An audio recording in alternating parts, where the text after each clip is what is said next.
Surat Al-Ankabut ayat kedua. Allah Azza wa Jalla mengatakan, A'udzubillahi minasyaitonir rajim.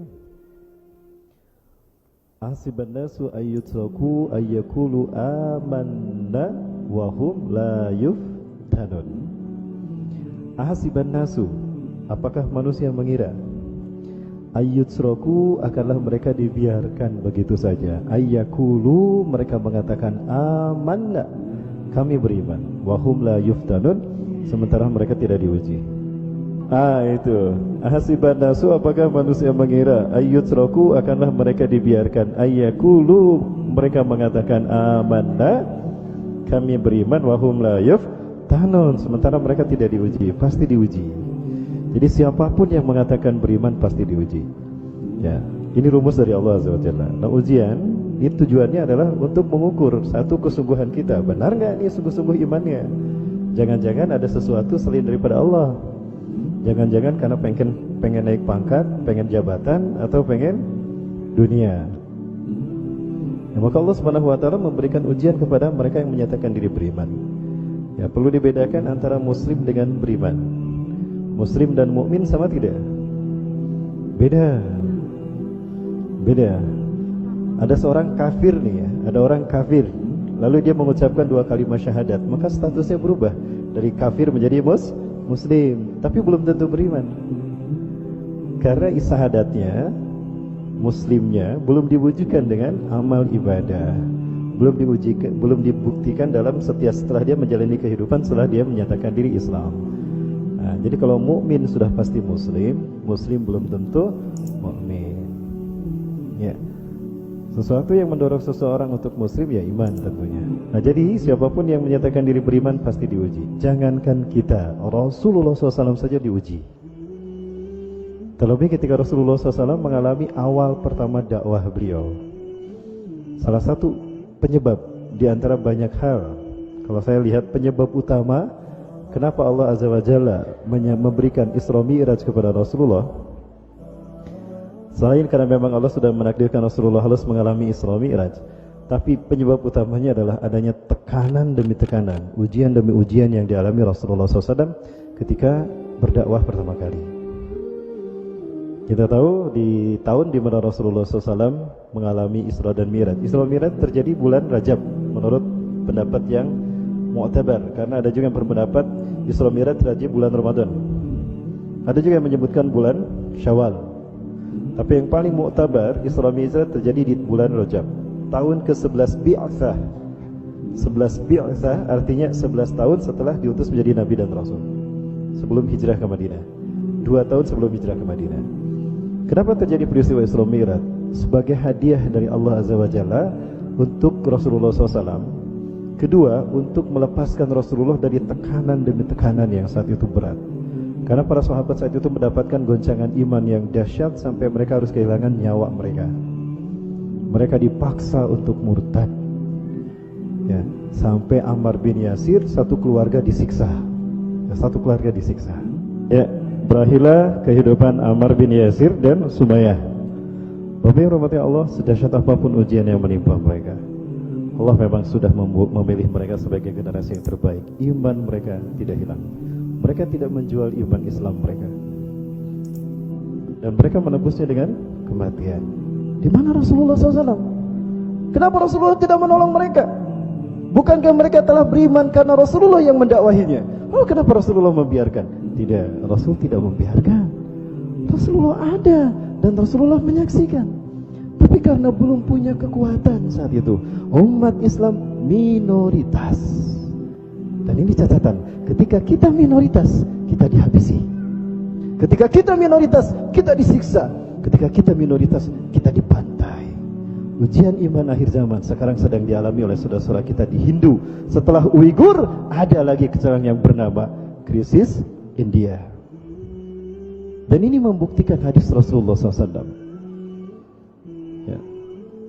Sinfani anzahumullah min narin. 2 kelompok yang Allah selamatkan mereka dari api neraka. Junudun yuqatiluna al-Hinda, satu pasukan yang memerangi Hindu, India. Wa junudun alladzina yaqtaluna Isa ibn Maryam. orang-orang yang kedua, orang-orang yang berperang bersama Isa bin Maryam. Dua golongan ini adalah golongan yang dibebaskan Allah dari siksa api neraka. Artinya memang kita akan memerangi Hindu, India. Dan ini sudah terjadi kan? Mereka sudah membantai saudara-saudara kita.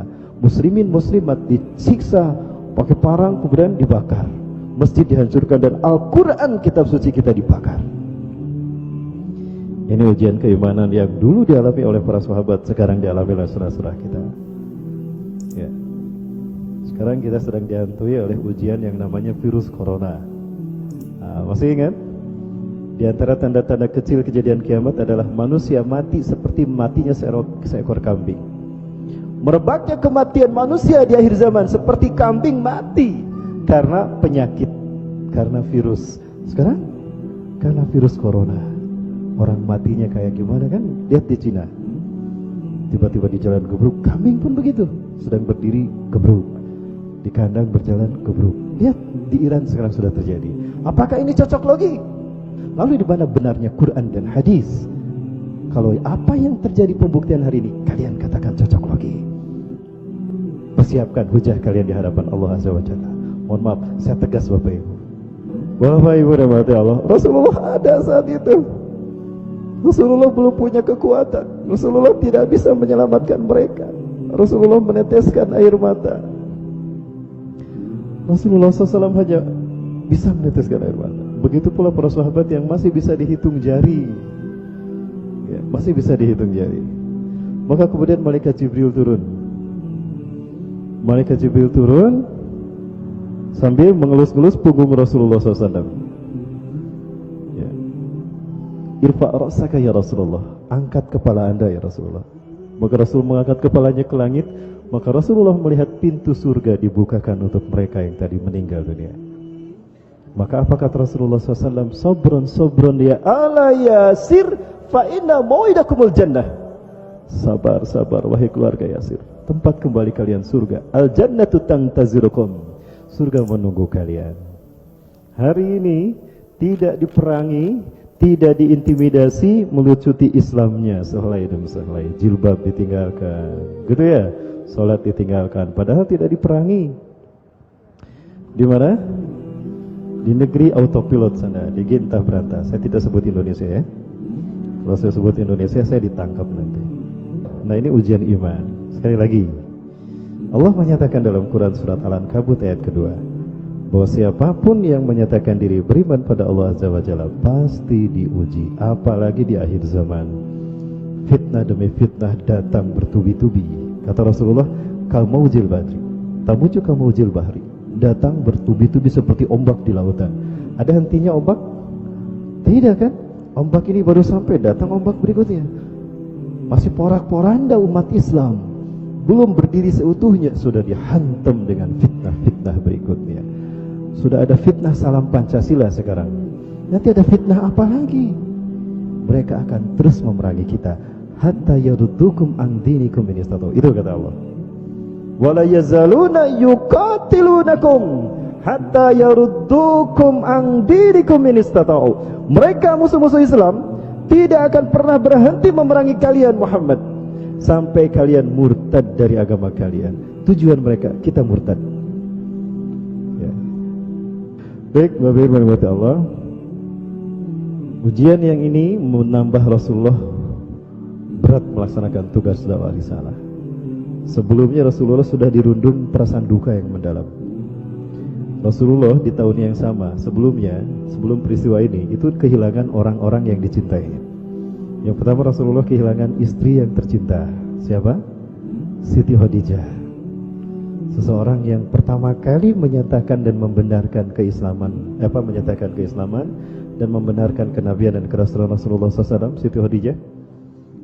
Orang yang pertama menyatakan diri Islam pada Rasulullah, yang membenarkan kenabian dan kerasulan Rasulullah, bahkan yang melindungi juga dan memberikan ketenangan setelah Rasulullah merinding bertemu dengan Namus. Siapa Namus? Malaikat Jibril. Orang-orang dulu menyebutnya Namus. Ya. Sampai kata Rasulullah, Zahmiluni, Zahmiluni, selimuti aku, selimuti aku. Ya. Seseorang yang mengorbankan harta bahkan hidupnya untuk Rasulullah SAW. Sampai Rasulullah selalu menyebut-nyebut Siti Khadijah di hadapan istrinya yang lain, yang bikin Siti Aisyah cemburu. Persis kalau saya menyinggung poligami di depan istri saya. Oh, semua perempuan tuh Umi, semua perempuan, bukan hanya Umi. Bu, aduh, kayaknya marah di rumah nih, udah ngangkat tangan kayak gini. Biar gak tegang nih, biar gak tegang. Baik. Rasulullah kemudian belum hilang kesedihan Rasulullah ditinggalkan oleh istri tercinta. Rasulullah kehilangan pamannya Abu Thalib. Abu Thalib meninggal dunia. Apalagi diceritakan Abu Thalib ini meninggal dalam keadaan tidak bersyahadat. Betul? Ya, tapi ini ditentang oleh orang-orang Syiah. Orang-orang Syiah mengatakan, kata siapa Abu Thalib bersyahadat? Itu riwayat dhaif. Dhaif kata mereka. Baik. Di detik-detik kematian Abu Thalib, Rasulullah SAW menghampiri Abu Thalib, lalu berduduk mendekatkan diri ke kepalanya Abu Thalib. Ya ammi, qul la ilaha illallah.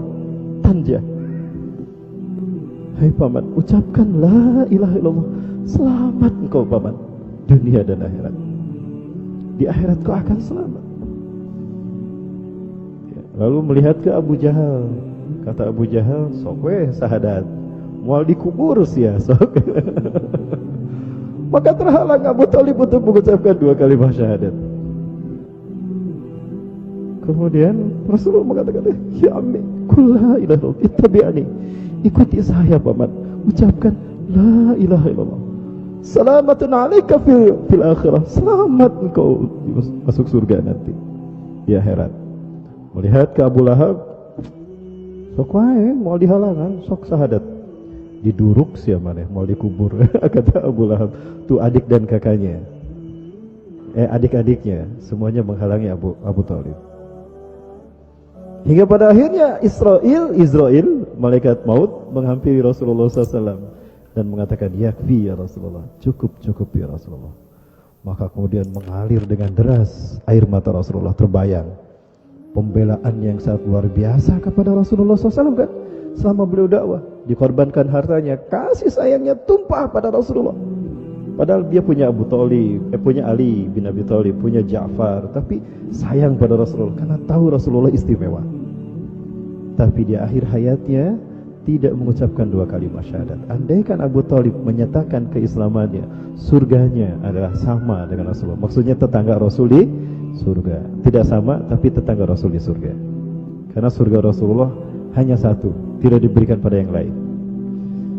Nah, di surga Firdaus ada satu tempat yang khusus dihuni oleh satu orang, kelas VIP. Itu untuk Rasulullah SAW. Apa namanya? Nah, ada door prize nih. Satu, Pak. Ada door prize, Pak. Silakan pilih yang mana. Ada yang tahu nama tempat di surga paling tinggi untuk Rasulullah SAW? Nggak tahu? Masa? Ibu-ibu dan bapak-bapak suka menyebutkannya ketika mendengar azan lalu membaca doa. Nah, di doa itu ada disebutkan. Ayo, apa? Baik. Bukan. Apa, Pak? Allahumma rabb hadhihi ad-da'wati at-tammah was-salatil qa'imah ati Muhammadanil wasilata wal fadilah wa ba'su maqaman mahmudan alladhi wa'adtah innaka la tukhliful mi'ad. Jadi yang mana namanya?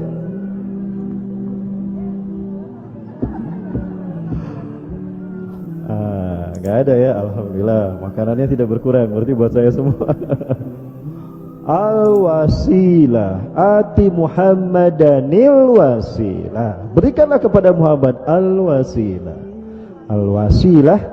Al-wasilah adalah satu tempat di surga paling tinggi, surga Firdaus, dan itu hanya dihuni oleh Rasulullah SAW.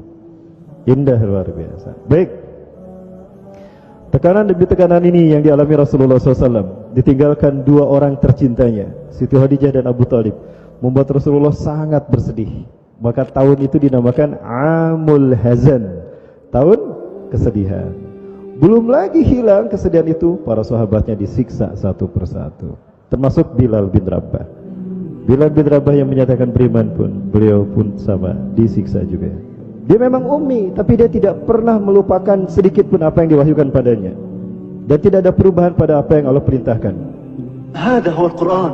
Itulah dia Quran. محمد رجل أشاع نفسه ليحلم ألا تقولون إنه يختبئ في دثاره مغمض العينين. Muhammad mengira bahwa Tuhannya adalah Tuhan yang paling benar. Bukankah selama ini dia pun sama seperti kita? Ya mungkin itu terjemahnya ya, agak cepat bahasa Arabnya. نعم ولكن قلبه متفتح. Walaupun Muhammad manusia biasa seperti kita ketika tidur, tapi hatinya terbuka. Nah, ciri-ciri kenapa beliau disebut ummi, tanamu ainah wa la yanamu qalbuh. Walaupun kedua matanya terpejam, hatinya terjaga. Itulah arti ummi, bukan arti tidak bisa membaca. Kalau Rasulullah tidak bisa membaca, lalu bagaimana ketika membuat perjanjian Hudaibiyah? Hapus yang ini enggak apa-apa, hapus yang ini hapus. Itu Rasulullah bisa membaca. Rasulullah disebut ummi, artinya juga Rasulullah tidak bersair seperti kita. Bukan seorang pujangga, bukan seorang penulis hebat, bukan. Dalam arti kita seperti biasa lah, seperti kita menulis membaca, tapi tidak bersair. Bukan orang jurnalis, bukan seperti itu. Ya, Rasulullah bisa membaca. Nah, ummi di sini artinya satu itu tidak biasa menulis, bukan tidak bisa menulis, tidak biasa menulis. Kedua matanya terpejam, tapi hatinya terjaga. Tanamu ainah wa la yanamu qalbuh. Jadi walaupun Rasulullah tidur, wahyu bisa jadi turun karena hatinya terjaga. Beda dengan kita, kedua mata kita terpejam, hati kita kerek. Kita itu ya. Baik, Bilal bin Rabah dia adalah budak yang saya juga bisa menyiksanya kapanpun. Apakah dia sama dengan aku majikannya? Masa budak sama dengan majikan? Ya. Maksudnya tadi sebelumnya Ammar bin Yasir mengatakan semua manusia sama di hadapan Allah, yang membedakan adalah iman. Masa Bilal dengan saya sama? Kata Abu Lahab. إنسانا قال رسول الله الناس سواسية كأسنان المشط. Berkata Rasulullah SAW, manusia sama seperti gigi-gigi yang tersusun rapi. Semuanya sama kan gigi kita, walaupun bentuknya berbeda, sama-sama gigi. Bedanya apa? Ada gigi tekan, gigi berigan, ada gigi sikan. Bilal menyaksikan semua itu. Bilal menyaksikan, jadi pendek begini itu. Bilal menyaksikan semua itu, dan Bilal kemudian disuruh untuk mencambuk Ammar bin Yasir. Nah, sekarang akan saya bedakan pada kamu, hai Ammar. Di Mekah ini berbeda antara budak dengan majikan. Akan saya tunjukkan budak sama majikan. Maksudnya, tuh Bilal budak saya, akan saya suruh mencambuk kamu. Inilah bedanya budak dengan majikan. Cambuk dia dan sobekkan kulitnya sehingga belum pernah dirasakan orang seluka itu. Mereka heran. Ada apa dengan Bilal? Jangan-jangan ucapan. Dan Bilal pun diam saja. Sambuk dia Bilal. Cambuk. Ayo pukul dia. Cambuk. Dari Ammar bin Yasir berbekas di hati Bilal. Inilah bedanya budak dengan manusia, dengan majikan. Dan ininya dahsyatnya iman, tidak memandang siapapun, mau berpangkat, mau tidak, mau pejabat, mau rakyat miskin. Tapi kalau punya hati yang bersih, iman menerobos masuk ke dalamnya. Tidak ada yang bisa menghalangi jika Allah sudah memberikan hidayah. Inilah Bilal. Kalian sudah lihat kan bagaimana hebatnya pengaruh Muhammad di Mekah ini sampai mempengaruhi seorang Bilal, walaupun dia seorang budak. Hingga pada akhirnya Bilal pun disiksa karena tidak mau menaati mereka.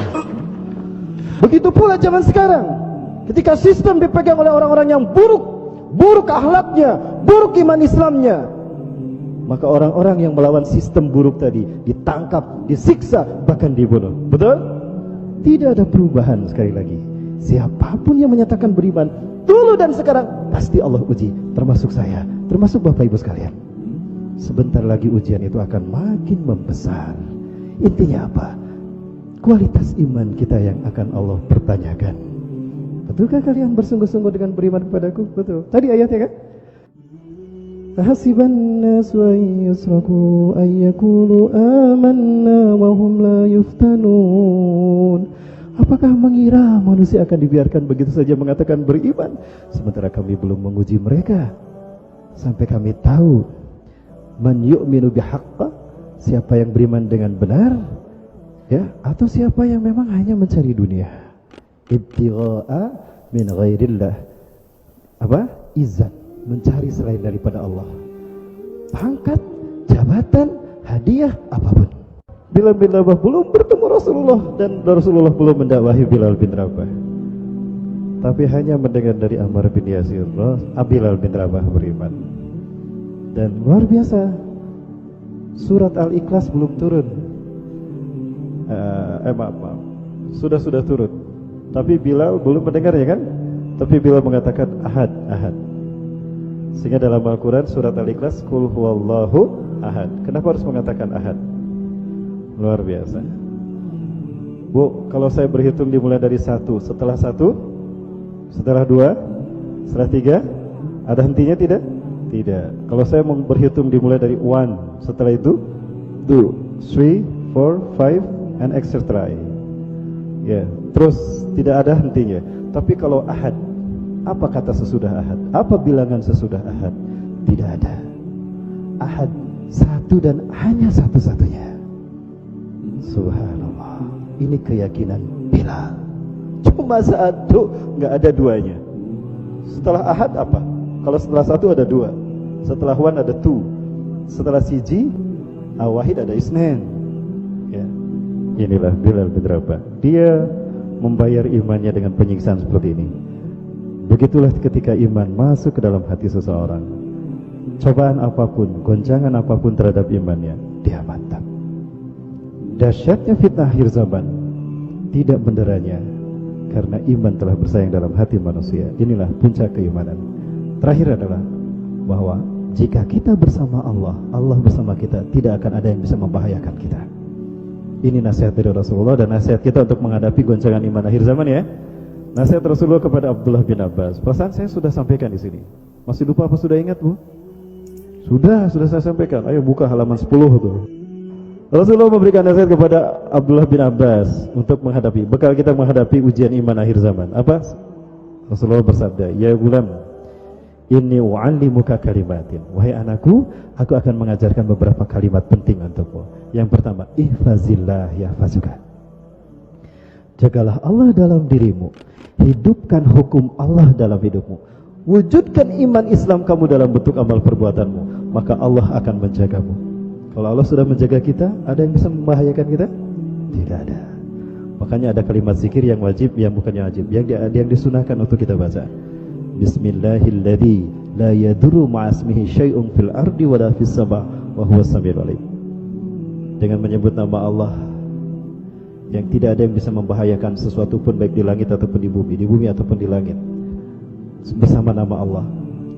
Ya, dan Allah Maha mendengar lagi Maha mengetahui. Jadi kalau Allah Azza wa Jalla menjaga kita, menjaga Allah, Allah akan menjaga kita. Yang kedua, ihfazillah tajidhu tujahaka. Jagalah Allah dalam dirimu, maka Allah akan menjadi solusi apapun permasalahan hidupmu, apapun berat ujian hidup kita. Jika kita istiqomah pada Allah, Allah akan memberikan solusi. Tidak ada ujian bagi kaum wanita dialami sebagaimana ujian oleh para pendahulu kita, seperti Siti Hajar.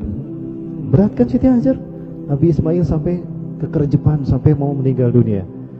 Nah, diuji sikoh billahnya. Ketika kesabarannya dan tawakal sampai pada puncak ujian, disitulah pertolongan Allah akan datang. Kapan pertolongan Allah datang? Di saat kita sudah sampai pada puncak ketawakalan kita. Itulah sikoh billah, yakin Allah bersama kita, maka Allah memberikan solusi.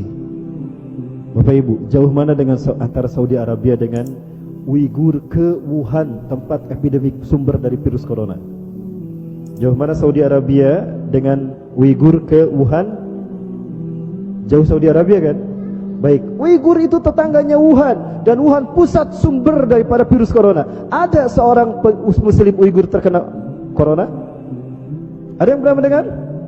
Lalu kenapa Arab Saudi menutup semua akses umroh? Di mana keyakinan mereka kepada Allah? Ingat, manusia tidak mendapatkan apapun melainkan apa yang diperbuatnya. Wa allaisa linsani illa masa.